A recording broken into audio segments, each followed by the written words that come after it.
हे राजा, जिस राजा के अंदर ईमानदारी बसती है उसके हृदय में साक्षात परमात्मा का वास होता है। व्यक्ति को सच्चा न्यायाधीश होना चाहिए और विशेष रूप से राजा तो न्यायकारी ही होना चाहिए। और जिस राजा के जीवन में न्याय नहीं है वो तो एक क्षण के लिए भी गद्दी पर बैठने का अधिकारी नहीं है।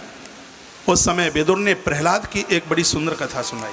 अब मुझे नहीं पता कि आपने कथा सुनी है कि नहीं सुनी, लेकिन मैं आपके बीच में निवेदन कर रहा हूँ, अच्छा लगे तो इस कथा को अपने पास रख लेना और अच्छा ना लगे तो मुझे वापस कर देना, मैं कहीं दूसरी जगह जाके परोस दूंगा। लेकिन मुझे विश्वास है कि महात्मा विदुर के मुख से कही गई ये कथा जरूर आपको भाएगी, क्योंकि परीक्षित राजा ने प्रश्न किया है कि भगवान के प्रति धारणा कैसे हो, तो उसमें सुखदेव भगवान कहते हैं उसमें एक व्यक्ति को बढ़िया न्यायाधीश होना चाहिए, उसको बढ़िया ईमानदार होना चाहिए। और ये बात महात्मा विदुर सुना रहे हैं। महात्मा विदुर ने ये कथा धृतराष्ट्र को सुनाई, और जो ये कथा सुनाई है उसी का नाम तो विदुर नीति है। विदुर के जो शब्द हैं इसको कोई सुन ले, मैं दावे के साथ कह सकता हूं आदमी भूखा रह लेगा लेकिन वो बेईमानी नहीं करेगा, वो भाइयों का हिस्सा नहीं खाएगा जिसने इस कथा को सुन लिया। लेकिन धृतराष्ट्र का ये अपराध था। धृतराष्ट्र को कहा था कि प्रहलाद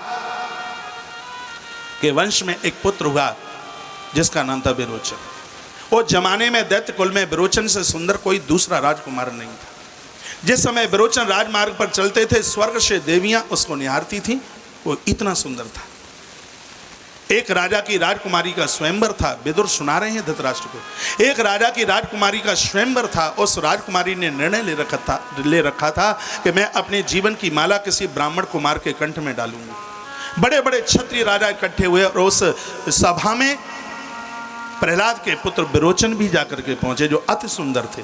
विरोचन का जैसे ही जाना हुआ सभा में सब लोग विरोचन की तरफ देखे ही नहीं, सबने खड़े होकर के उनका सम्मान किया। उसी सभा में एक कोई ब्राह्मण मुनि कुमार भी चल करके आया, उसकी तरफ किसी ने देखा ही नहीं, बेचारा लज्जित होकर के वो बैठ गया उस सभा में। इतने में राजकुमारी को आदेश मिला कि भरे दरबार में जो भी कोई राजकुमार अच्छा लगे उसके गले में माला डाल दे। तो सबके मन में यही था कि ये माला तो विरोचन के गले में डलेगी। लेकिन राजकुमारी जैसे ही चल के आई उसने पूरे दृश्य को निहारा। विदुर कहते हैं धृतराष्ट्र को, राजन ये बात मेरी ठीक से सुनना, उसने पूरे पांडाल परिसर को उसने निहारा। वहां पर विरोचन प्रहलाद के पुत्र भी बैठे हुए थे, उसकी तरफ उसने देखा ही नहीं। और वह ब्राह्मण कुमार के पास गई और माला गले में डालने लगी तो इतने में तो विरोचन खड़े होकर के उस राजकुमारी के पास पहुंच गए और कहा कि ये करके तुम हम राजाओं का बहुत बड़ा अपमान कर रही हो। राजा से बड़ा धरती पर कौन होता है? कोई नहीं होता। तो उस राजकुमारी ने कहा था कि चारों वर्णों में ब्राह्मण बड़ा है, ये पूजित है, ये परमात्मा का कार्य करने के लिए धरती पर आया है, धरती का देवता है, इसलिए मेरा मन करता है कि मैं जिंदगी की अपने जीवन की माला इस ब्राह्मण कुमार के कंठ में डालूंगी। विरोचन ने उसका बहुत बड़ा विरोध किया, कहा कि राजा बड़ा होता है। उसने कहा कि नहीं, हम राजा बड़े होते हैं, हम प्रजा के पालक हैं। तो उसने कहा कि राजा भ्रष्ट हो जाएगा यदि ब्राह्मण का संदेश और विचार उसके पास में नहीं होगा। तो राजकुमारी ने कहा इसलिए मैं माला इसी के कंठ में डालूंगी। फिर भी विरोचन ने यही कहा कि राजा बड़ा होता है। तब राजकुमारी ने कहा कि यदि राजा बड़ा होता है तो जीवन भर तुम्हारे चरणों की सेवा करूंगी, और यदि ब्राह्मण बड़ा होता है तो मैं दान में तुम्हारा मस्तिष्क ले लूंगी। क्या ये शर्त तुम्हें स्वीकार है? विरोचन ने कहा न्याय किससे मांगोगी? ये कौन न्याय करेगा कि राजा बड़ा होता है कि ब्राह्मण बड़ा होता है? तो उस राजकुमारी ने कहा कि ये निर्णय मैं राजा प्रहलाद से मांगूंगी।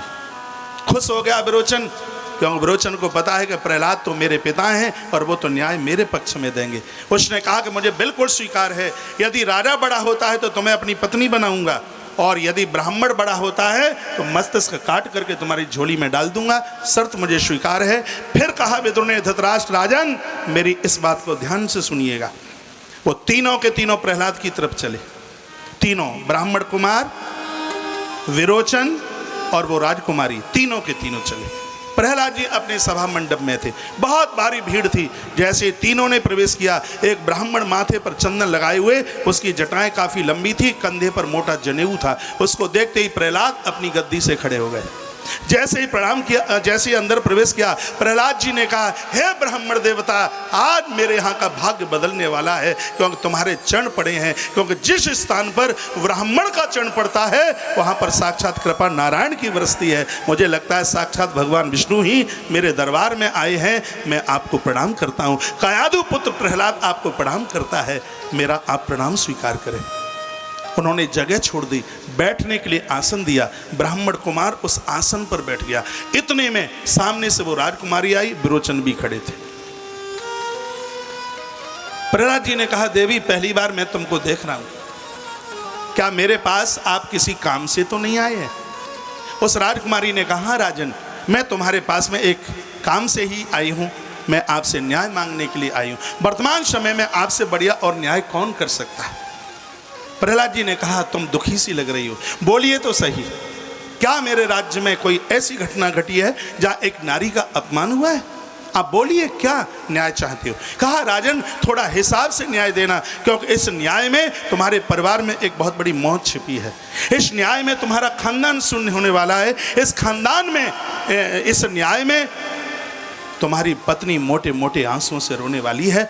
इसलिए बहुत ध्यान करके, बहुत ध्यान से तुम्हें न्याय करना, क्योंकि इस न्याय में तुम्हारे पुत्र की मौत छिपी हुई है।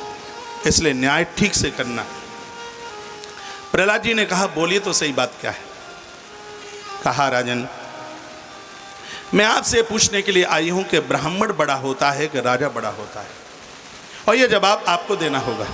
मेरा स्वयंवर होने के लिए जा रहा था और बड़े बड़े राजे और महाराजे आए, उसमें तुम्हारे कुमार भी पहुंचे, विरोचन। और ये तो सबको पता है कि वर्तमान समय में तुम्हारे पुत्र से सुंदर कोई है ही नहीं। ऊपर से देवांगनाएं जिस रास्ते से चलते हैं तो वो फूल डालती हैं इनके ऊपर, ये सबको पता है। लेकिन उस दरबार में एक ब्राह्मण कुमार भी आया जो इधर बैठे हुए हैं। और मेरे मन की तो भावना यह है कि ब्राह्मण से कोई श्रेष्ठ नहीं होता। उसके कंठ में मैं माला डालने के लिए गई तो तुम्हारे कुमार ने मुझे रोका और कहा कि तुमने हम राजाओं का अपमान किया है।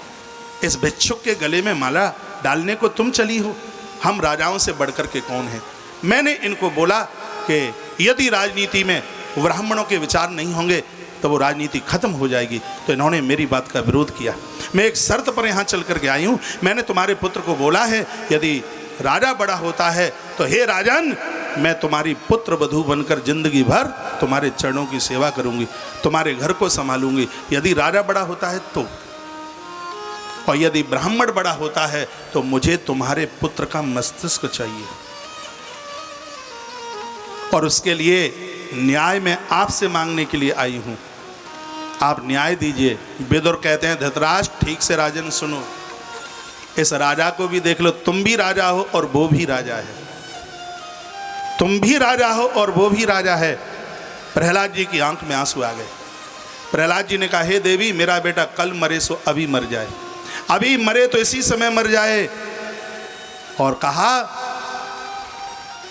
विरोचन की मां से इस ब्राह्मण कुमार की मां श्रेष्ठ है, मुझसे इस ब्राह्मण का पिता श्रेष्ठ है, और मेरे पुत्र विरोचन से ये ब्राह्मण श्रेष्ठ है, ये ब्राह्मण श्रेष्ठ है।